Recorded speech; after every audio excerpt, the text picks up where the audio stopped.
you were telling me earlier that you're in physical security, and just to give me, I know we talked about this before in the course, but it's been a while. So if you could just give me a recap of what your goals are with cybersecurity now that you've completed the course. Yeah, my goals are to move and transition into either penetration testing, web app, or red teaming full time.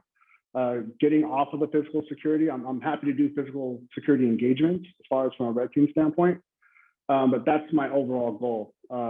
That's what I want to transition to. I actually had a chance to do it at my time at GoPro, but I was scared to pull the trigger, and it was actually more easier back then than it was now. Yeah, that's my main goal, is to move over officially and move on from physical security. And also the biggest thing for that is my mindset fits better with this arena as far as pen testing, because I like to be ahead of the trends and curves, for threats, vulnerabilities. I do the crisis management piece as well, social media threat monitoring. And when I do a build out for physical security systems, I look as an attacker coming in. And that's frowned upon in physical security. And my point is, like, how are you supposed to put these systems in place and protect people when you don't even know what to look for, right? When they do their building assessments. So that's looked down upon. It's starting to open up eyes now, speaking at some of these events that I've been doing the past couple of years. So people are starting to catch on to, like, hey, we got to probably change out the model. And, we can't give a false sense of security, because you're paying, hundreds of thousands of some of the bigger companies, millions of dollars for these systems. So that's my mindset. It just fits better on this side of the field. Yeah. And I would think, like, you strike me as like someone that's like pretty smart and stuff like that. You probably enjoy learning new stuff as well. And there'd probably be more opportunity, I would think, within cybersecurity to keep learning new stuff and not feel like you're doing the same stuff all the time. That's correct. It's just like turning the wheel, keeping the wheels going, keeping the machine oiled, and maintaining physical security. Because again, people say you can't talk about that, incident, or why do you think like that to try to break into a building? And then on the other side, you got the red team over here in awe with the CISO about some kind of malware that could put some ransomware on a company. It's like, dude, what the heck, So it's kind of like that concept, doesn't make sense. That's pretty interesting. I kind of anticipated that you might mention red team. So what I did before this call is I put together, I don't know if you saw one of my recent videos that I came out with on the road, like a pen testing roadmap on like a web app focus. Yeah. So I basically modified that one for red teaming. If you wanted to focus on red teaming, how you would go about getting into it. So I have like that mind map. Because I figured you might ask about that. So I haven't released that one or anything yet. So I'm just going to show you the roadmap I have to become a red teamer. So I think it might be applicable to you. Let me ask real quick where you're currently working. I know you mentioned like red team a few times. Do they have a red team where you work? So I was laid off February 18th. I was employed at Box. Box does have a red team. Okay. So are you currently unemployed or what is the situation? I got a contract gig coming up, actually starting April 18th, City of Hope, for physical security project manager. It's a contract role, just, to keep me maintained, but I'm still looking to, I actually got an interview for a web app pen testing role later today. So fingers crossed. Oh, cool. All right. Nice. Yeah, nice. You're getting right to work, it sounds like. No, the reason that I was asking is that, that's another option, is like, if you worked at a company doing something else, like say physical security, oftentimes it's easier to make that lateral movement within the company into like a security role, because it's like less risk for them, less cost to them to hire someone that's already in the company. But that's correct. No worries, no worries since you're not anymore, that's fine.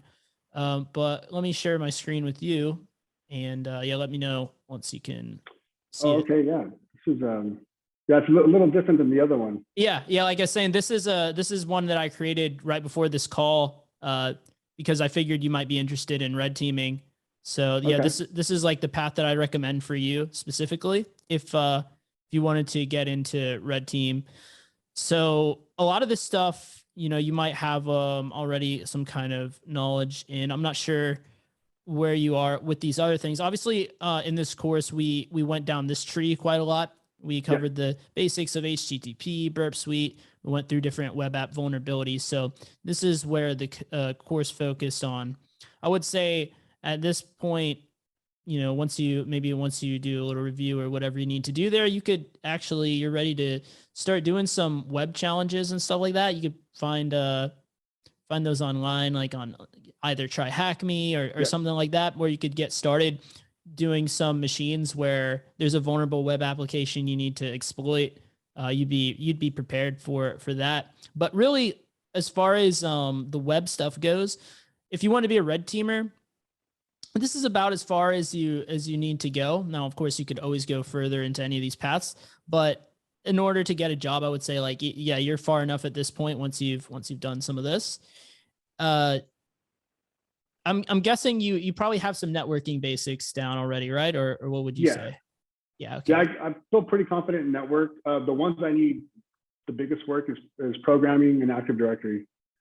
Those would be my biggest ones. Yeah. Yeah. That's usually the case. But have you dabbled with the command line, like Linux or Windows? Okay. Linux, cool. actually learning PowerShell right now as we speak. Perfect. Yeah. Yeah. PowerShell is going to help a lot for red teaming and just the Windows stuff overall. So yeah. Okay. Yeah. With that being said, like this stuff here is probably then pretty self-explanatory for you. You don't have to get too in depth with your knowledge, but just some basic knowledge of PowerShell and stuff like that. And probably like a higher level language like Python, just like some really basic stuff. So one thing that I like to recommend people is that, like, if there's any kind of task that you're doing on the computer, that, you know, like repeatable tasks, that's usually where I like to start when I learn a programming language. I think that the mistake that a lot of people make is that they just get stuck doing tutorials and they never really apply it to something that's useful for them. And at least in my opinion, when you try to learn it that way, it's actually makes it pretty boring, where like code can actually be pretty interesting. So the way that I first learned it is that's true. I was working in IT at the time, and I just started automating a lot of the stuff that I did. And that was the way that, because that's where you learn a ton, because you might not know how to do whatever task you want to do, but you can just look things up as you go. Yeah. And yeah, after that experience, even though you have to look a bunch of stuff up, you end up learning a ton. And yeah, that's pretty much the extent of it. You don't have to go as far in depth as if you were going for a web app pen testing focus. You would need to go more in depth on the programming. But yeah, just if you could do some basic like automation and stuff like that. So learning PowerShell, definitely a good move there. So from there, really, and all these things, like I said, you know, you can do them in any order. It's just that, like, you want to progress through this before you go to this, and progress through this before you go to this, right? But other than that, yeah, you're free to work on different stuff, whatever you want to focus in on. But yeah, so since you already have, you know, you wouldn't be starting at the very beginning here, obviously, since you already have some Linux and Windows understanding. One of the things you might want to do on the Windows side, especially if you're going to focus on red teaming, is start to get familiar with things like the registry and stuff like that. And what are the, you know, figure out like what are the common processes that are running on a Windows machine and stuff like that. It's pretty useful to know that kind of stuff. Because usually when you're exploiting Active Directory, usually people are running Windows, you know, computers on there. So if you have a good understanding of like the Windows operating system and even some of the different built-in tools and stuff like that you can use, then that's going to help. That's going to help a lot once you get to exploitation and stuff like that. And then, from there, just the privilege escalation part. I know we didn't really cover that really in the course too much. We talked about privilege escalation within web apps, though, basically, where we went from a user level to admin. It's basically the exact same thing, but you are doing that on the actual operating system on the computer. You're going from a user account on the computer to like administrator on Windows or root on Linux. And it's basically you're trying to find a vulnerability that'll allow you to do that is what it is. So there's different techniques that you would use for Windows versus Linux on how to actually do that. So that's what I would say on that. Just find out like what the different techniques are and start practicing on that. And really once you've gotten through these two things here, you know, you would be ready for some CTFs that maybe don't involve web apps. Most of the CTFs you'll find capture the flag challenges or whatever you want to call them, right? Yeah, usually they involve web apps, but some of them, there are some that are like network based. So if you learn some basic network pen testing, what I mean by that is like, for example, if there were, you know, with the web app pen testing course, we focused on port 80, which and or 443. Those are the two ports that are common web ports, but there might be other ports open that correspond to other services. I mean, you're probably broadly familiar with that since you do like the defensive side. So for example, if there's like a file share, maybe it's running the FTP service that runs on port 21, so on and so forth, right? So for each one of these protocols, there's different ways that you can go about testing them for vulnerabilities. And so what I would do is I would look at the common ports, like find out like what are the common ports and like what services commonly run on those ports. And you can find out like how would I go about finding vulnerabilities in some of these different ports. And once you've done that, that's pretty much all you need to do for the basic network pen testing. And you could get into some CTFs there. And at this point, you're free to look into certifications if you want. It's up to you. I mean, you probably don't necessarily need them because you have like a good background already, but it can definitely help. You would probably end up, what it would do for you is you probably end up getting a job without having to apply to as many and send out as many applications. So this would be the point that I would start looking at that if that's something that you want to do.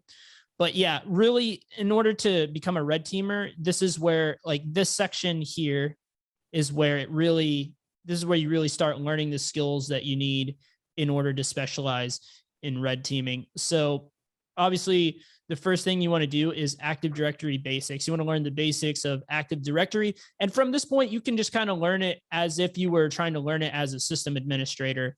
You don't have to go into the actual, vulnerabilities of it yet. Just try to understand the technology, just similar to how we started with the HTTP basics.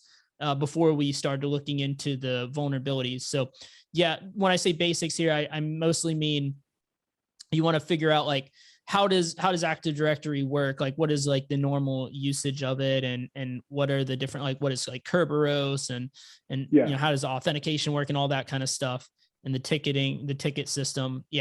So I would start there. And then I would say, around this point, either here or maybe you could wait till you got into some of the exploits. Either way, you want to start getting familiar with command and control frameworks, C2 frameworks. The industry standard one is Cobalt Strike, but that one is a paid tool, so I wouldn't worry about that. Like it's super expensive. Like your employer will pay for that once you become a red teamer. So I wouldn't worry too much about that. I would start with just learning an open source one, a free one. I think the biggest, probably the most popular open source C2 framework is what's it called? Covenant. So usually like most of these frameworks, like they work more or less the same. So if you just get experience with one of the frameworks, then it's going to be very easy to learn like Cobalt Strike in the future, whatever framework in the future. But these are, I don't know if are you familiar with C2 frameworks? Not necessarily. I've heard of Cobalt Strike. I know it's pretty highly expensive. Some of the YouTube videos, and I've seen a couple of some documentation on it. But so it's like, it's good and it sucks because I have some experience, but then I don't have the other half. That's my issue. Like I know how to set up Active Directory, domain controller, IPAM, all that stuff. But some of the other stuff that you need to know, that's the lost knowledge. It's like half and half. And it's good knowledge base, especially in physical security, because that's hardly there. But from an ethical hacking, it's kind of like frustrated because I don't have it yet. That's the issue. But it's a process. Yeah, for sure. And I mean, just to be completely honest with you, once you do learn those things, you're going to realize how much more there still is to learn. And you're going to be like, I don't know this other thing, So no, you're actually, it sounds like you were pretty far along with this. So with everything I'm explaining here, if it's something that you've already spent a good amount of time in, feel free to start like part way down any of these branches here. Don't feel like you have to Oh start no, at definitely. here. It's like, Okay. yeah, like I said, it's like I know some stuff for some, and then but I'm missing the other piece. Yeah. Like right before I left Box, I was starting to automate some PowerShell, like for the CCTV cameras to automate password changes and stuff like that, trying to use Okay. LastPass. So, but you know, it's just that mini piece, but I don't know the full functionality. Maybe I might be wrong, but to take it into this field, I kind of felt like I had to start over kind of thing. But and now that I look at it, maybe I don't have to, you know, kind of do it that way. I could just expand on my knowledge that I already have, Yeah. kind of thing. That's what I definitely recommend. Yeah, for Yeah. sure. And yeah, I think this diagram here should kind of help guide you as far as what to work on, for sure.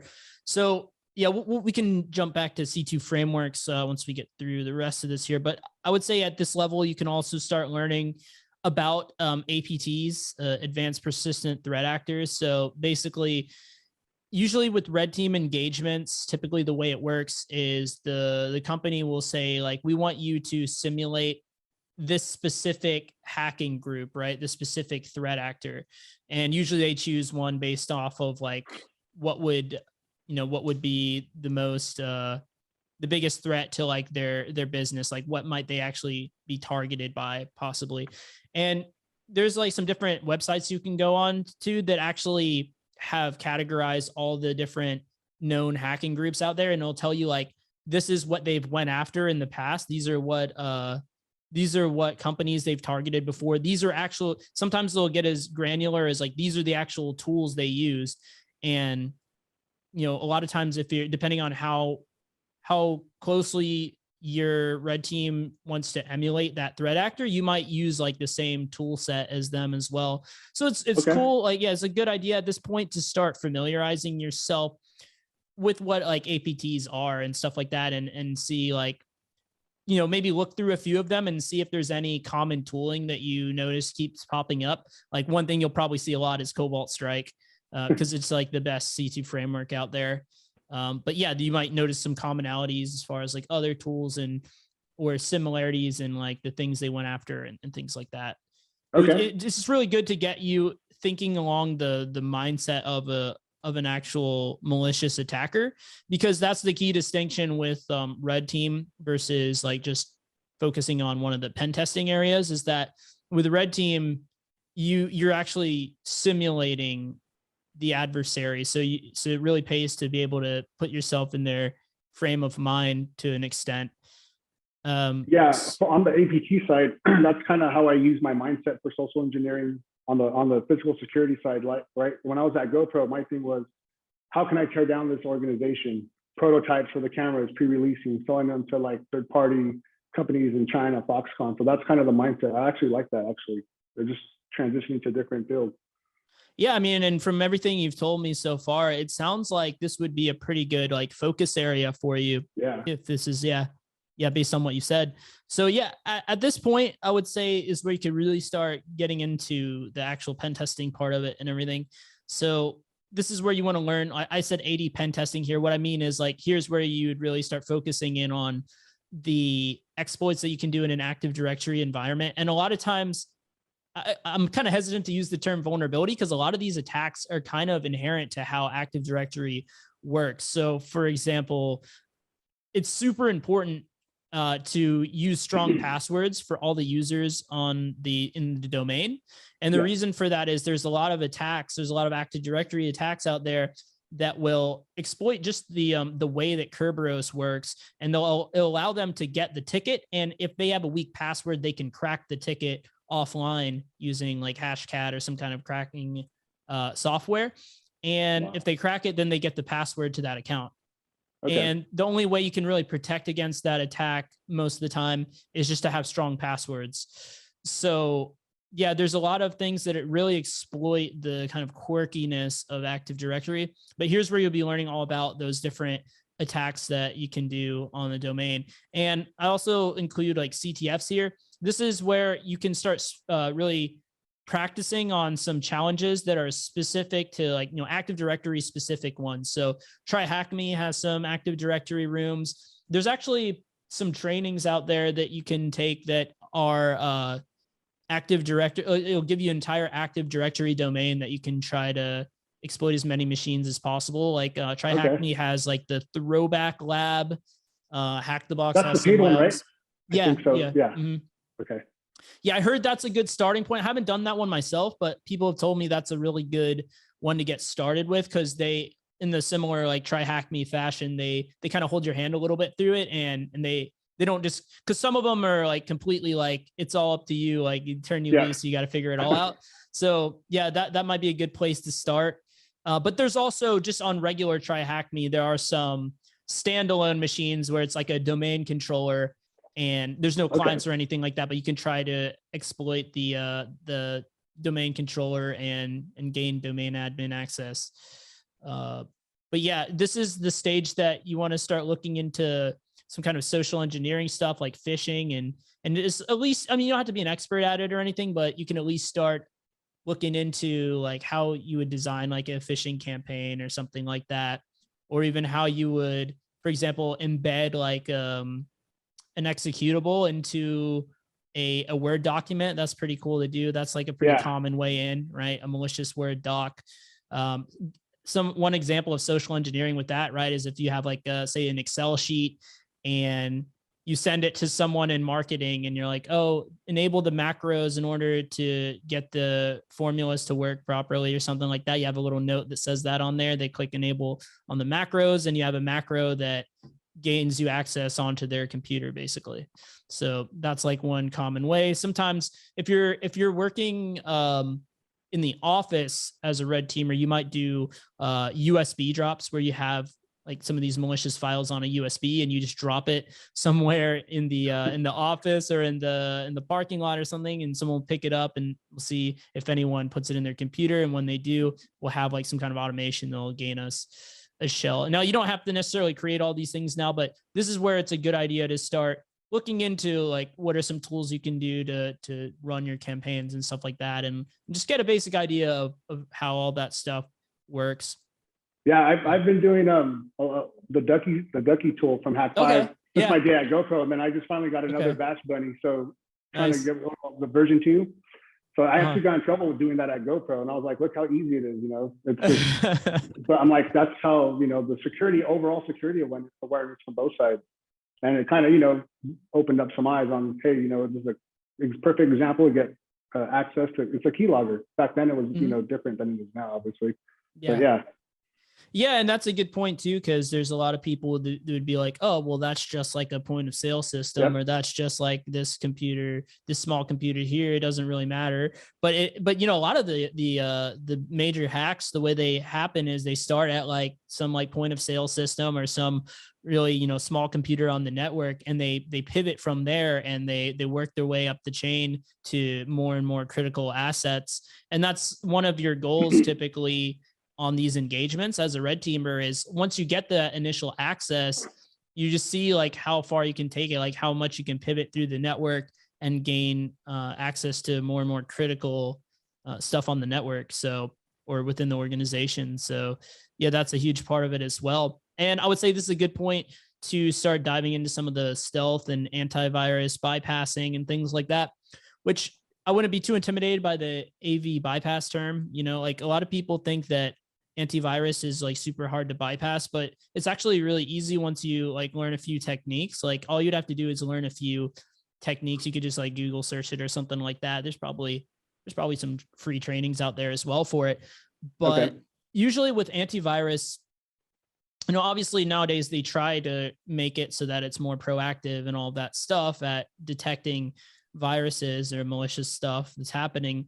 But still, in general, I would say like, for the most part, the main focus of antivirus is to prevent known attacks. So if there's like a known strand of malware out there, they can write they're usually signature based, where they try to write a detection signature to say like, and they're very proprietary about that on the blue team side. On the defense side, like how are they generating the signature? Because if we know as an attacker, then we can obviously get around that. But usually, I mean, it's not going to stop a crafted attack. You know, if we created our own malware hypothetically and we put it out there, there'd be detections for it very quickly, most likely. And what the antiviruses would do very effectively is it would block our malware from being executed. But if you're creating your own custom malware, right? Like if you're, well, not even, I mean, certainly if you're creating your own custom malware, but even if you're just you're implementing your own bypass on one of your exploits, right? And you do it without just grabbing a tool from GitHub that is like well known, or without using Metasploit to do it. Yeah. It's very difficult for antivirus to actually be able to block you, for someone to have a detection that would actually stop that. So yeah, you could just basically look up some ways to do that online. There's a lot of stuff out there for that.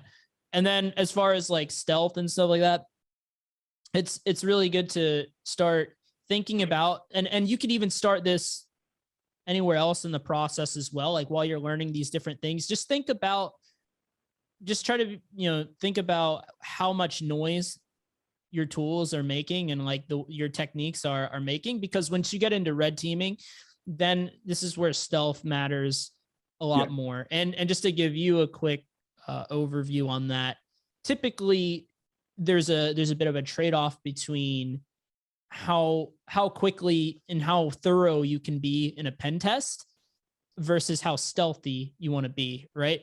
So that's why usually as pen testers, our concern is to find as many vulnerabilities as possible within the technology. We're not really trying to be stealthy at all. And the reason we don't care about stealth is that we want to be able to be super noisy, because that's going to allow us to find more vulnerabilities and to report more issues to the business. But as a red teamer, you don't want to get caught by the defense because you're trying to simulate the actual adversary. So you might want to do things like scan less ports if you're doing like Nmap or something, right? Just scan the critical ones and make less requests to the web server, like try to blend in. The main goal, if I would describe it very simply, would be to blend in with the normal traffic that they would already expect to be occurring on the network. So anything that you do on a red team engagement, there is a chance that you're detected, right? Because everything leaves a footprint, if you will. Like, you probably know from the defense side, right? There's always, I mean, if they're implementing the security properly, there should always be like logging and monitoring happening. But so like any of the traffic that you generate will be captured somewhere, but the chance that they actually can, identify you out of the tons and tons of real, regular legitimate traffic that they have is very low if you take it low and slow, basically.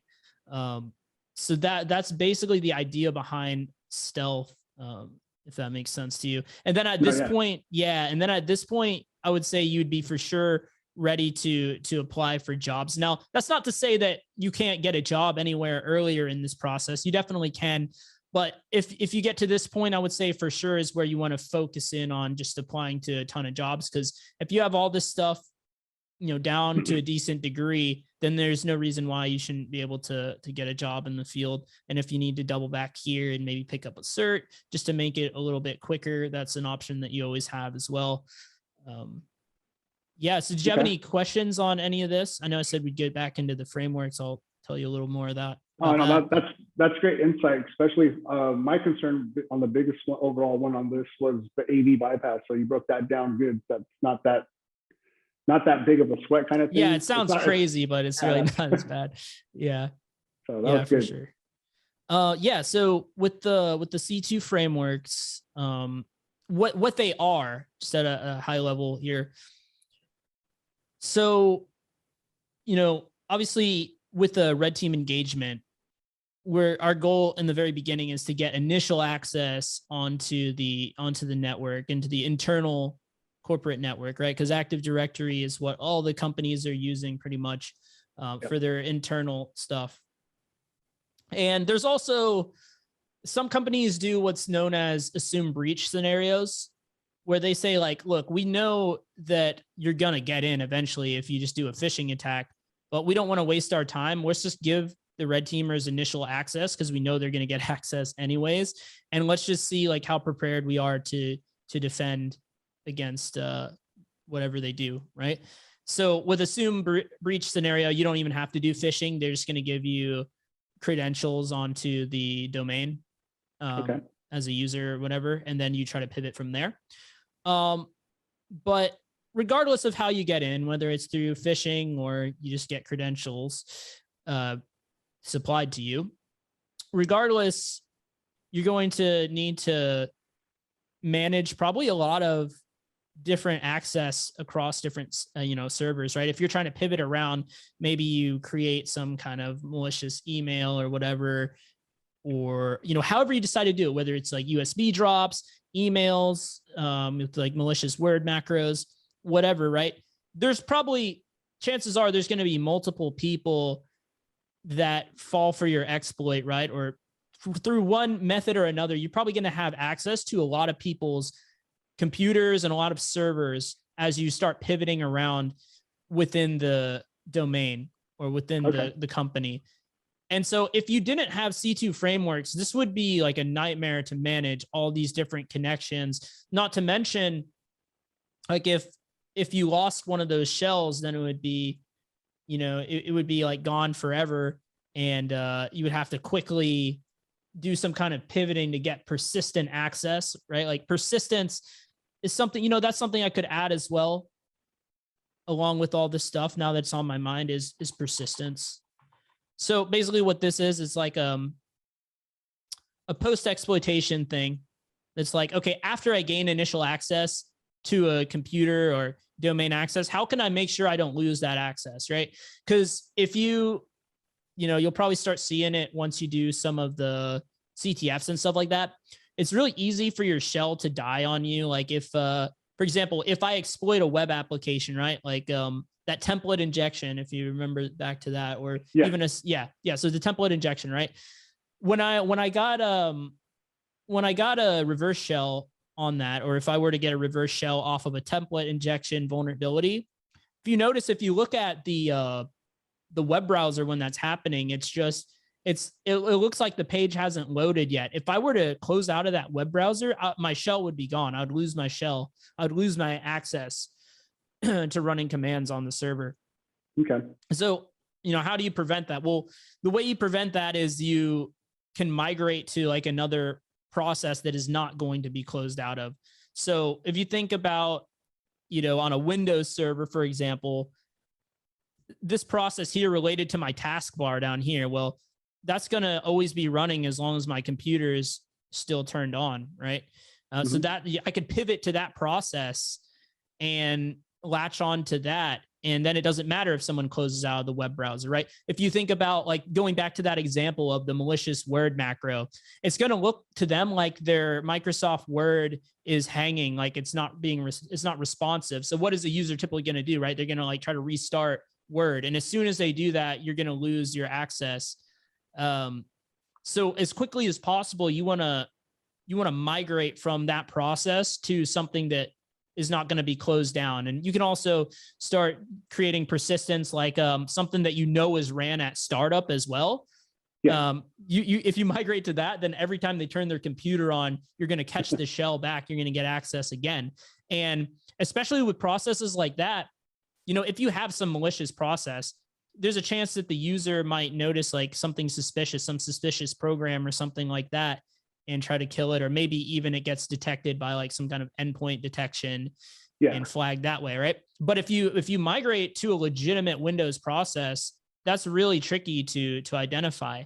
It's a lot more difficult. So, and similarly, you just want to look into persistence techniques and stuff like that, basically. But as well, I will say, if you're not using a C2 framework, this becomes a lot more of a pain because you're gonna have to do all this manually. Whereas like the C2 frameworks have built-in commands that you can run to do this very easily. So that's another way that they really come in handy. So usually we have a ton of shells. We want persistence and things like that.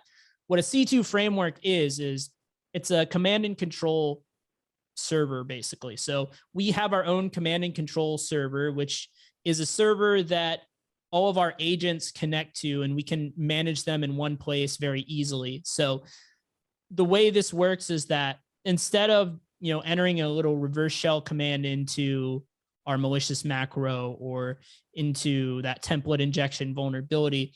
Instead, we're going to enter in, we're going to have it spawn what's called an agent usually. So we're going to use that code execution to drop our agent on that machine. And our agent is going to connect back to our C2 server. And then we're going to be able to manage everything really nicely in one place. And another nice thing about these C2 frameworks is they're built for red teaming. So by default, for example, the way Cobalt Strike works is that if you run a command on one of the systems that you control, it's not going to send the request and give you the response back right away. It's going to add a random time delay into that. And the reason that's really useful is for stealth purposes, right? And there's all kinds of techniques. I'm not going to go too far in depth right now because there'd be a lot to talk about. There's a lot of techniques that it uses kind of like that in order to be more stealthy and be more difficult to detect. And obviously, if you weren't using a C2 framework, you'd have to figure all that out on your own. And if you, depending on how stealthy you really want to be with the C2 frameworks, you can even have it run, wait an entire hour before running your command, wait a day, wait a week, things like that. Wow. It really depends. Yeah. If you're talking about like a lot of these like really advanced persistent threat actors, the ones that are like nation state actors and stuff like that, a lot of times they'll literally run some kind of command like once a week or once a month or something like that. That's how slow and stealthy they're going. Now, obviously with a red team engagement, you still do have a time restraint on all this stuff, but just so you know, that is how you can really be like super stealthy. Okay, well, that makes a lot of sense. Yeah. So yeah, hopefully this gives you a good overview. Did you have any questions for me at this time? I guess actually one question I had, I know a lot of people, it's been coming out a lot more, probably about the last year and a half, especially once I really got this thought to really transition with my time at Box. One of my old coworkers actually writes a lot about Mac exploits, and a lot of companies, starting to use Macs.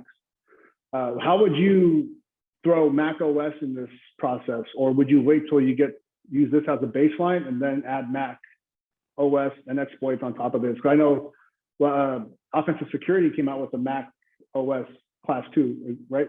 Yeah. So how would you implement that? I guess in this process or this pathway. Yeah, I would add it after this tier of stuff here, okay.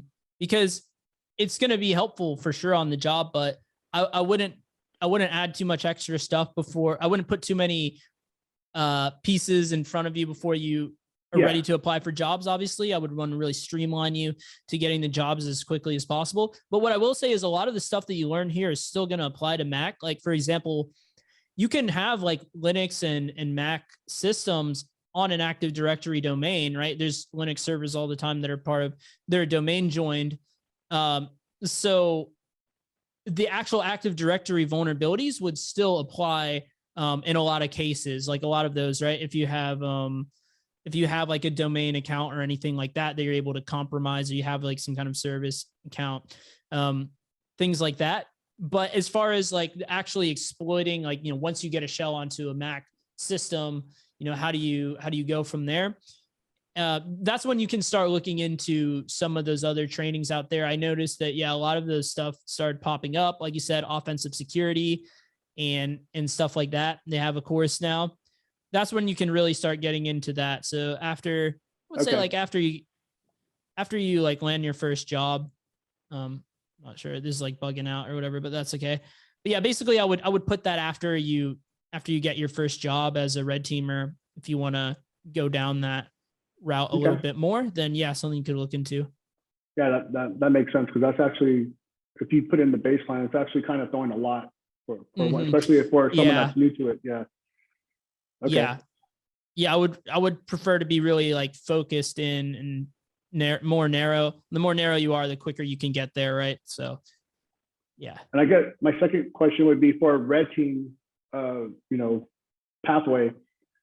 How would you throw in, I don't want to say extracurricular activities like physical, like for me, badge cloning, IoT testing, mobile credential cloning, or, USB stuff like that. How would you implement that? Or would you wait until you get that first job and then see how they formulate that into their process? Would you go that route? Because that's also another kind of stuff to learn and, go and pile it on, kind of say. Yeah. I mean, you can look into it a little bit during the fishing. I wouldn't spend too much extra time, but if you're Okay. curious of like, for you probably have a lot of experience with different technologies, like you mentioned there, and you might wonder like, oh, well, how will that fit into like if you were conducting a phishing attack or something like that? You could start, just kind of like at a high level looking into it. I wouldn't invest too much time into it until you get your first job though, because yeah, the more the less things you do, like the quicker you can learn those things Yeah. that you actually are focused on. So yeah, that's where I would say like a lot of the extracurricular stuff, as much as possible, if you could just defer that until you get your first job. And then that opens up like a great many pathways you can go down as far as what to learn next and, how to advance from there. Okay. I guess my last question is, because I kind of dabbed into it a little bit, but I want to get, it's more of like, I guess, a personal question, not like that kind of personal, but what is your take on Go to learn and it's equivalent to Python? So I see that's like the buzzword or buzz language that it might take over Python, but however, Python's still tangled in all these legacy tools and stuff like that and apps and software. What's your overall take on Go? And should that be thrown into this level or pathway? I would, it's another one of those things where I would throw it in as like after you get your first job thing. I would recommend to start with Python. Now, I will say Go has different benefits, it has different strengths and weaknesses. It has the way I see it is it has a slightly different use case than Python. And yeah, I'll get to that here in a sec. But what I would say is that, yeah, a lot of these languages, like when you decide on a language, it's good to understand like what are the strengths and the weaknesses of that language and why would you use one thing over another. Python, super easy to learn. There's a ton of resources out there. And I mean, Go is growing a lot too, don't get me wrong. But definitely Python is still, I think Python is like one of the most used languages, like right behind like maybe C, or it's right up there with C++ and all that. So that's why I always say like, this would be a good place to start. But with Go, the use case for Go is that it excels in the fact that it's multi-platform. It's very easy to create cross-platform applications in Go because of like that. That's like one of the main selling points of Go is that it's super easy to cross-compile stuff. Now, it's I would say for you, if you're focusing in on red teaming, and I guess I didn't include this here, but learning some C# is really, really helpful. No, yeah, I've been told that. Learn C# as well. Yeah. I mean, maybe I could say like, PowerShell / like basic C# here. C# is super huge, right? The .NET framework is like a lot to learn. So I don't want you to like overwhelm yourself there or feel like you have to go too in depth with that.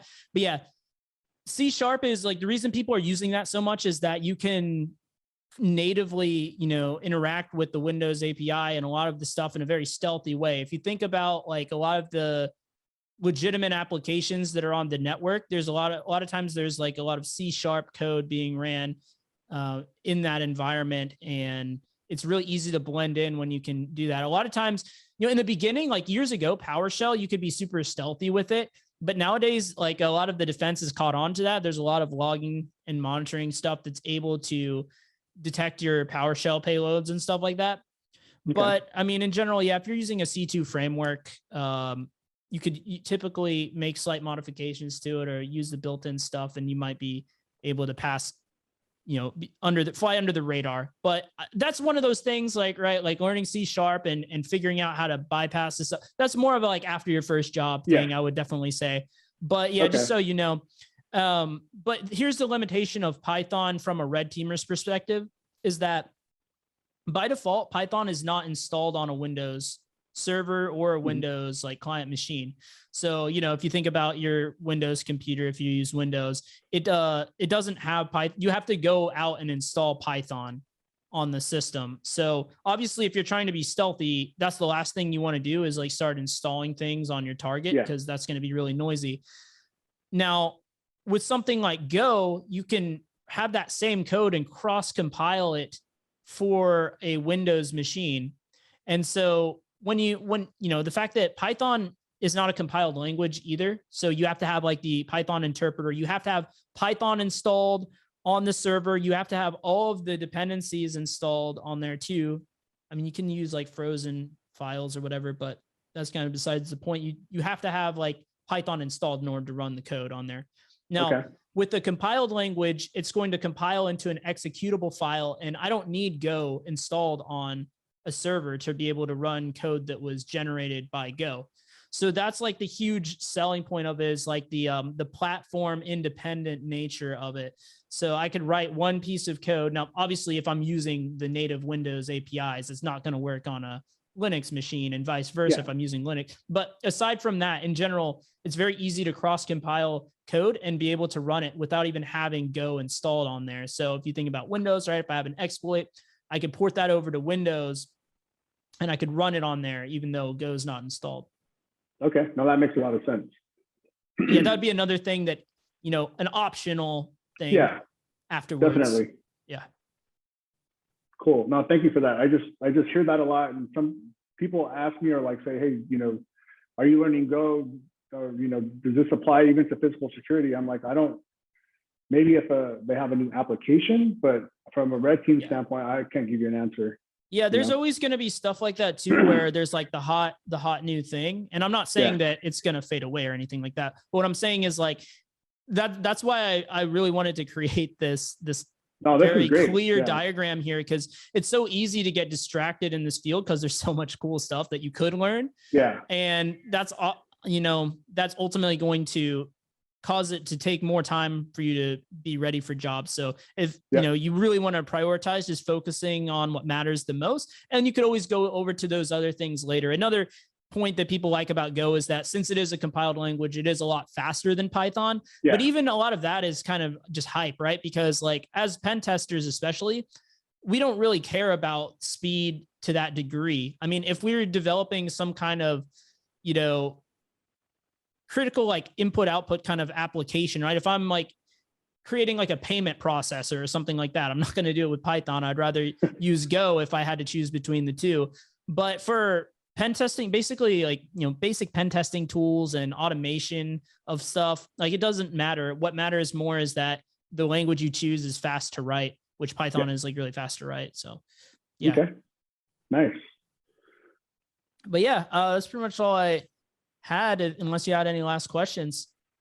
No, that's all I had. Thanks for some clarity on that step too, for those two last questions. Awesome.